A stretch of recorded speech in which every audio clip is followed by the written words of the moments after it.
man.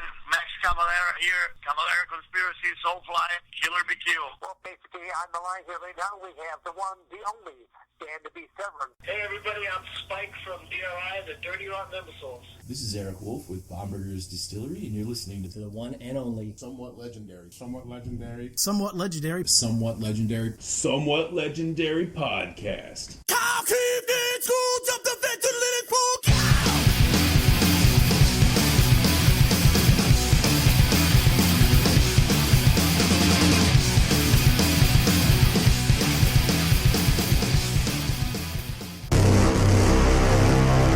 Somewhat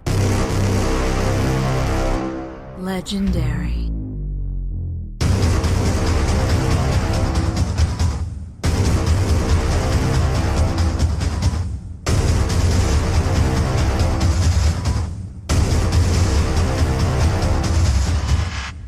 Top of the morning to you.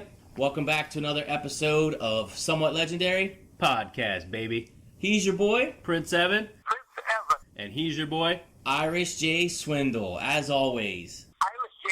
Well, we have something coming up here that I'm really looking forward to. I want to thank Lancaster Championship Wrestling. I want to thank Jason the Perfect Donor Smith, Shatter. I want to thank Fox's Pizza Den. Big time. Bill Brown, Randy. They really hooked us up with something. The person is a legend, an icon.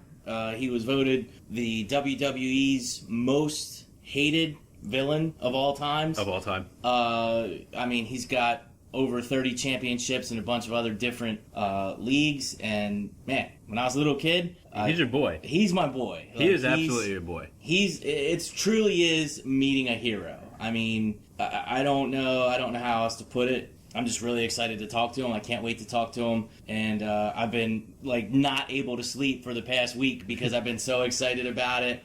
I've been listening to his podcast, checked out his books, reading his, watched the DVD about him literally probably 25 times in the past 2 weeks. This guy's got some of the greatest quotes of all time. Don't throw rocks at a man with a machine gun. And, of course, I came here to kick ass and chew bubble gum, and I'm all out of bubble gum. That was him that made that up? That was him that made that up on the spot. And sometimes I'll mess that up and say, I came here to chew ass and kick bubble gum.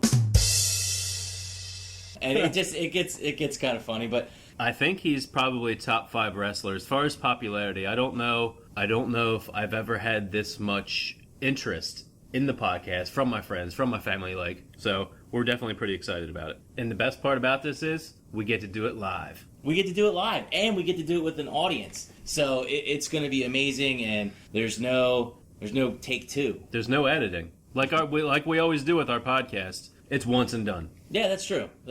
And he is he's a lunatic in his character. He's a lunatic. Yeah. He's a scary dude. He's a wild card before there was wild cards. He was hardcore before there was hardcore. And you just kind of never know what he's going to do. But the man himself is one of the most genuine, humble people you'll ever meet, from what I've heard. So I'm really looking forward to it. His name is Roddy Piper. And what do you think, Prince? You think this is going to be a fun interview? I think it's going to be a fun interview. Let's get to it.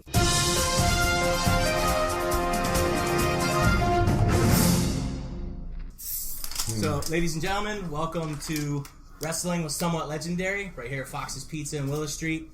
We are honored to have the former WWE Intercontinental Champion, WWE Hall of Famer, former WWE President, WWE's greatest villain in wrestling history, who's accumulated over 34 championships in various organizations. He was in the first ever WrestleMania. He's a critically acclaimed actor, best-selling author, father, hero, villain, icon, legend, the rebel, the gunslinger, Roddy Piper.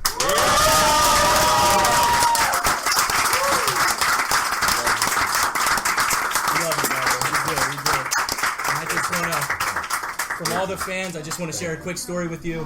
When I was younger, I would watch wrestling with my dad. And my dad passed away when I was 10 years old. And you've always been a link for me because you were his guy. So you've been a link. And I passed you along to my daughter, Cameron. You're beautiful. We want to thank you for everything that you've done, and we want to let you know that you guys are more than just wrestlers to us. You're heroes. You're people that we can gather around with family, and having you here it brings back a lot of feelings. And when my daughter and I first started working for Lancaster Championship Wrestling, Shatter, who does the booking, said, "Cameron, who would you like to have come to LCW?" And she said, Roddy Piper. And I thought that was amazing, and she knows how much it means to me. And very cool. We're just honored to have you. Thank you. You humble me. I appreciate it. Why don't you tell us a little bit about your legacy, about the mark that you've left on wrestling? Talk to us about the pretty things. Black stain, I'll tell you. Killed Dayton, Killer Piper. Killed Dayton, killed Poughkeepsie, killed Vince. Killed Mom. He's a mama's boy. Darn right, man. You met my dad? Gotta be a mama's boy. I see where you're getting your sense of humor from. Yes, sir. Talk about your legacy, about what it means to you to be who you are. You know, I never looked at it like that. I'll be honest with you. I just needed the 25 bucks. I didn't know it was going to be Larry Henning, and I didn't know he was going to beat me in 10 seconds. And that was the first match. And for me, like, I have 4 children. I've been married 32 years. It's all about raising kids. I never look at myself that way. I don't... there's nothing very special about me, to be honest with you. Just a guy that got into a lot of trouble. And thank God there wasn't social media back then. Oh, man. Oh, God, tell ya. I'll be back in Alcatraz. That was another dumb idea I had. Well, your legacy, I mean... I don't know what my legacy... Well, yeah, no, exactly. You weren't in it for... He didn't get in for the fame. He was just a young fighter. He was living on the streets. He just needed to make 25 bucks. And then later on, he got into it, met my mom, and raised a family. He was never looking for anything special. You know, first kid had to go to college. So, okay, well, let's do the next WrestleMania, that kind of stuff. So his legacy is really my sisters, myself, and my mom, the great family he's built, in my opinion. I mean, that's what he did it for. He didn't want anything else out of it except for, pride for his family.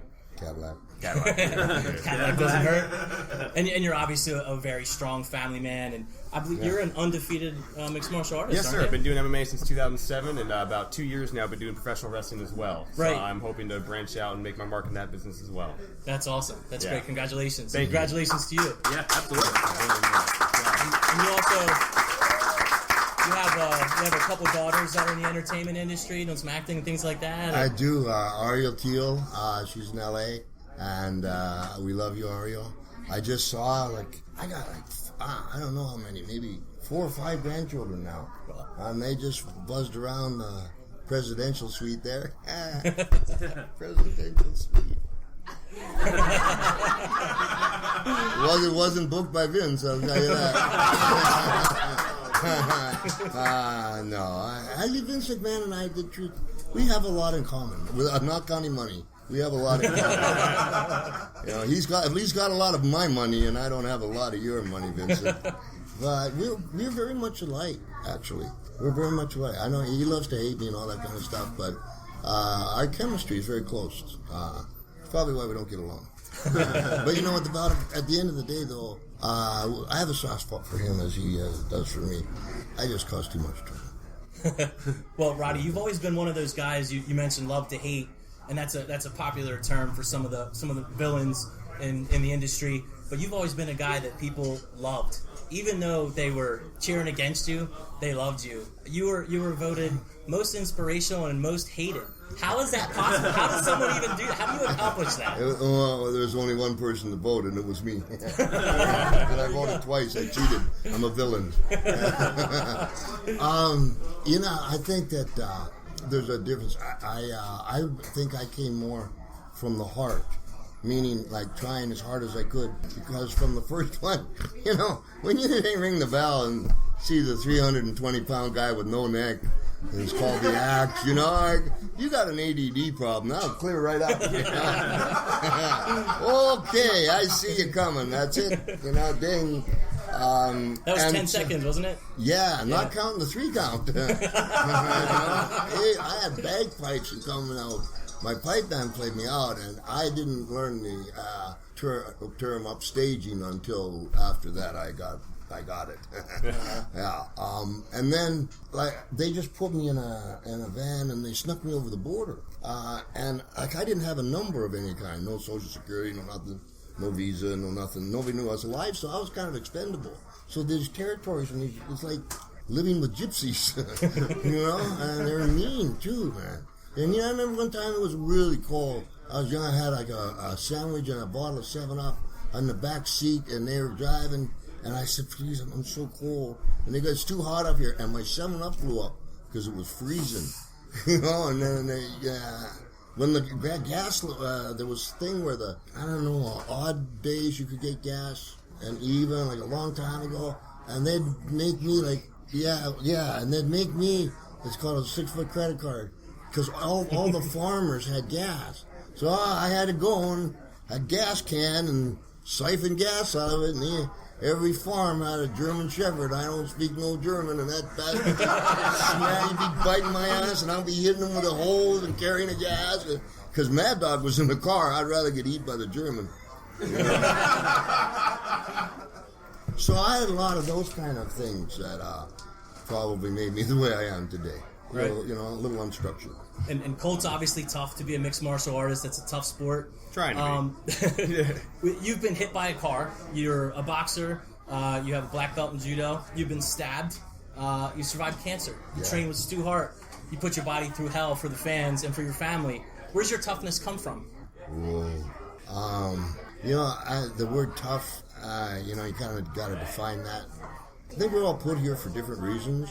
I think it's just a survival mechanism that I particularly have, that early on, it got trained. I can't tell you the true story. I never told it before. I was living in some place in Toronto, and I was going to a junior high school. And I got beat up all the time. One time I got beat up, and the guy went to beat me up, and I started running away from him. And all recess, he could run faster and just kicked me in the bum. All recess. His name was Jinx Mason. And I was maybe 12. And 3-5 years later, I learned how to fight. I went back to Port Arthur to find him. I was going to kick his ass. Yeah. And then I thought he was in a mental hospital, but he was in rehab. I'm not sure what that had to do with what I was telling you, though. Where did your toughness come from? Thank you. So from, kind of persevering through that, it was, in my case, it was a gradual, more sense of survival, and not get too balled up. Get lost in a place. You can get lost in a place where everything's okay, but you're floating a lot. Right. Yeah. Right. You don't have a home. Professionally, we could talk about your accolades and your accomplishments all day long. The dog collar match with Greg the Hammer Valentine, the Piper's Pits, WrestleMania, being in the Hall of Fame, the steel cage match with Bruno Sammartino, busting a picture over Captain Lou Albano's head, kicking Cyndi Lauper, busting a coconut over Snooka's head, becoming the Intercontinental Champion, your matches with Hogan, Mr. T, who, by the way, loves his mother. I'm not sure if you know that. Your matches with Bret the Hitman Hart. What is your most treasured memory, your professional most treasured memory? Well, there's one where he was 8 years old in the ring, in a little white shirt and a tie. And I told him, just don't be afraid. I was holding my dad's leg. And Hogan gets in there, and Bischoff, and those boys get in there, that ring starts shaking, and they're big boys. And he got the microphone and said, "I'm honored to be in Memphis, Tennessee." It was that's a good one for me. That's awesome. I understand what you're saying. I never look at people. If you look at the people, you get everything mixed up. You got to look at what you want them to look at. So in my case, it was my opponent. And the first thing I always did is, when I got in the ring, I looked at his toes of his boots. Because if the toes were worn out, he's going to come after me. If the heels were worn out, he backed up. So I was doing all this math. And why look at the people? I'm busy. Yeah. They come to see a fight. They didn't come to see me perform. Right. So there was a kind of there's a thrust that starts from the gorilla position to who are you, what are you doing, and it's on. And then whatever you need to get done, but you're all in. And I think that helps. If you're going through hell, keep on going. I think that was a long answer. It was a good answer. Yeah, it was very good. I never heard the toes and the heels thing, but it makes perfect sense. That's good wrestling insight right there. Very good wrestling insight. That's great. Don't tell them. Right. How was living in the Legends house? That was a great show. How was that? Seemed a little stressful for you. Oh, man. Boy, that was screwed up. Well, I wasn't sure why Howard Finkel was there. But I guess he's a good announcer. And he announced all the... Tony Atlas. He grinded your nerves a little bit. A bit, Yeah. Goes and buys bull dick and cooks it, Well, hey, what'd you do with the rest of the bull? Maybe I could go there and have a little filet mignon. I love Tony, but he's a bodybuilder. He needs a lot of attention, Pat Patterson was there, me and Gene Oakland. I wasn't drinking, but you was seeing the amount of vodka. I went over and taught myself how to play the piano, and a lot of vodka. And then they wanted me to room up, and I don't want to room up. But finally with Hacksaw, I put some white jock tape down. And, you don't come over this line, I won't come over that line. Well, I said to Hacksaw one time, I said, did you order your food? He went, no, I asked it nicely. What does that mean? And I go with Hacksaw that they made us take a bunt cake. They must have told the people were coming because, a couple of rough individuals there.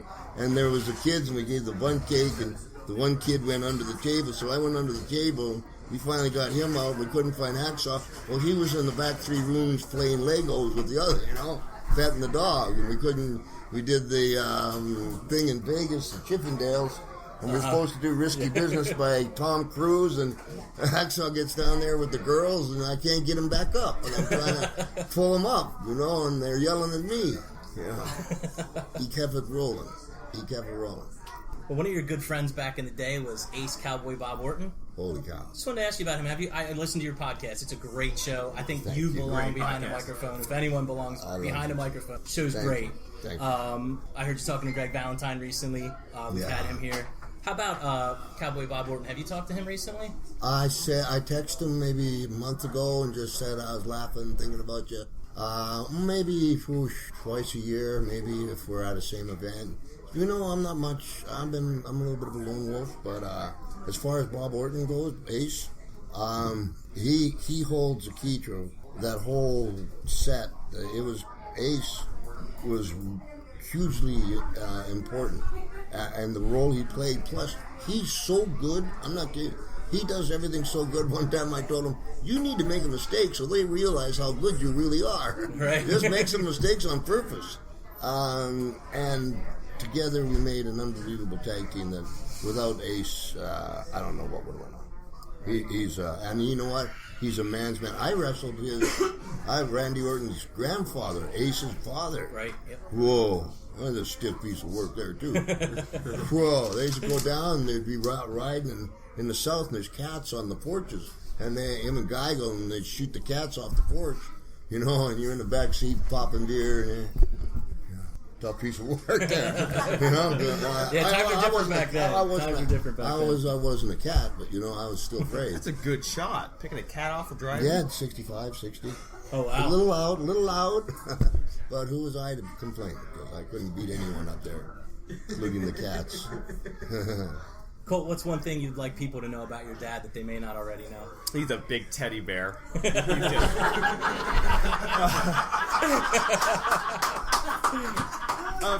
Biggest thing, there's Roddy Piper is who he is. He used to have to come when he came home. He'd come home to the airport, say 9 o'clock in the morning, but he wouldn't come straight home because he'd have to get into dad mode.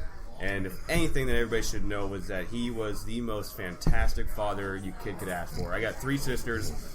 My mom, we were based out in Portland, Oregon, and I couldn't have asked for a better childhood. He was is an outstanding father and an incredible man.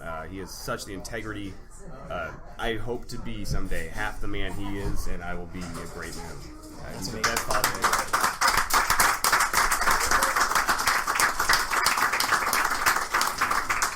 And Roddy, you've been very gracious with your time. I know you've got a lot of things to do, and you're probably tired. I got one more question for you. Sure, and I'm in. I'm in. What does the guy in the kilt and the leather jacket who saunters to the ring with the mouse-eating grin, what do you want us to know about you? I ain't scared of no ghost. That's awesome. Well, I love you too. Yeah, we just want to thank you again. Good luck to you all. It's been amazing. Thank you. We sacrificed so much. I heard Roddy tell a story about Johnny Valentine, and he said, Johnny Valentine said, I may not be able to convince you that wrestling is real, but I can convince you that I am. And he said he's always lived by that, and you can see that. He's always sold himself without even trying, and I think that's what makes him so great. You feel his vulnerability. You also see how tough he is, and that's the best combination anyone could ever ask for. Absolutely. Yeah, so you agree. All right. Awesome. Amazing. I just want to thank everybody for being here today. It's been a great show. Make sure you come out tonight, and I'm sure you guys all are, and show your support for our local talent and for the legend, Roddy Piper. Thanks for coming. Have a great day.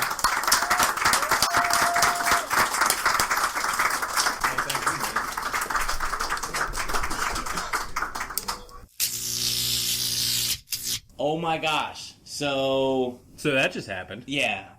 I'm speechless. I am speechless.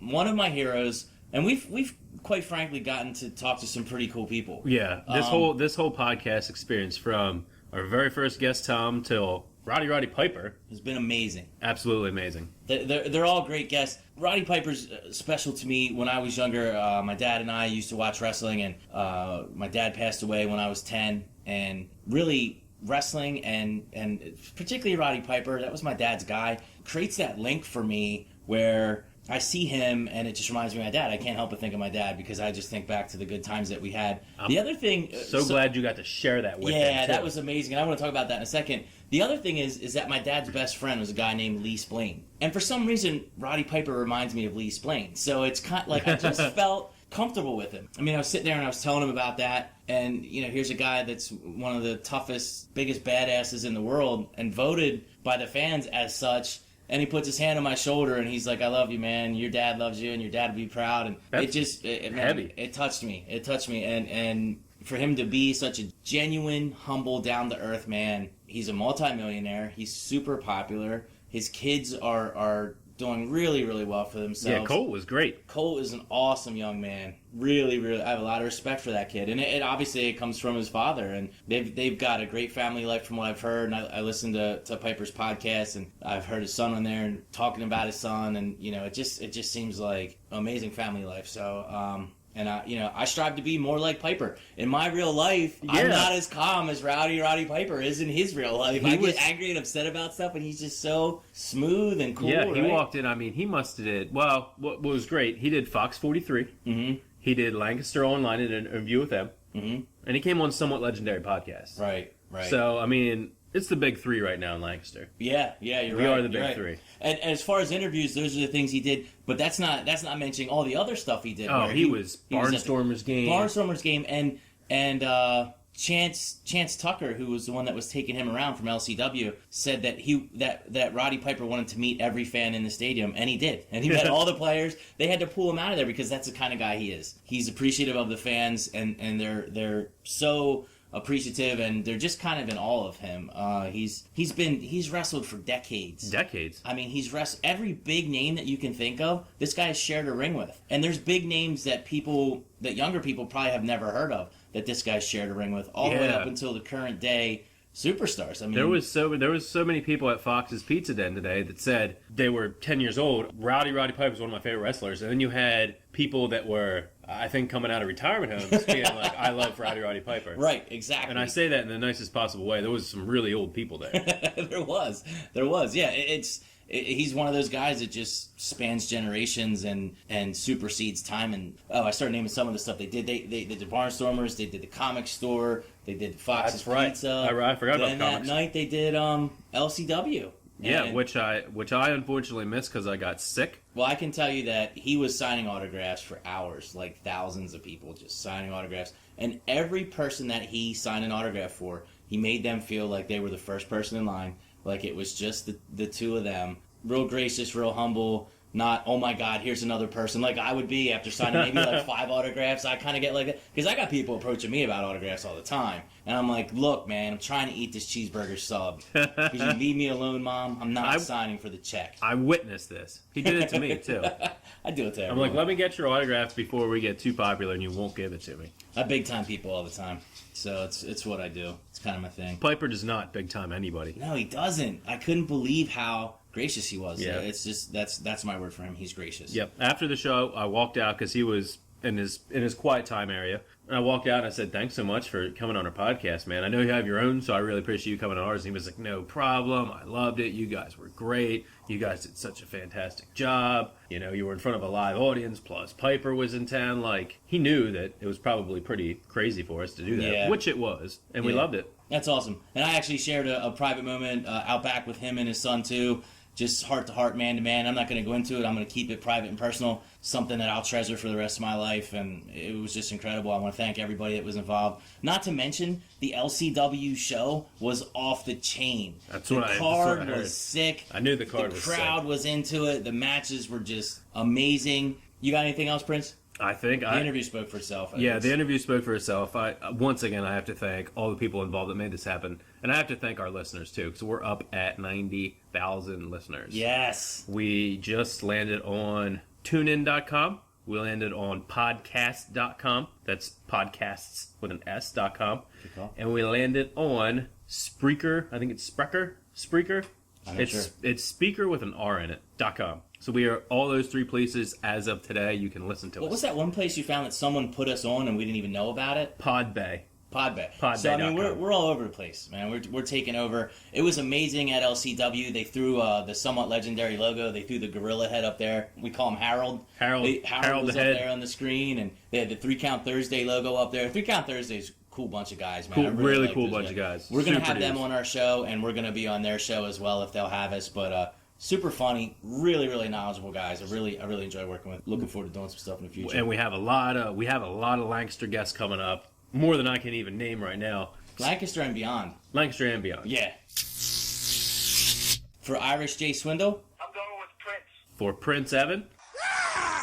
See you. See you. Stay cold.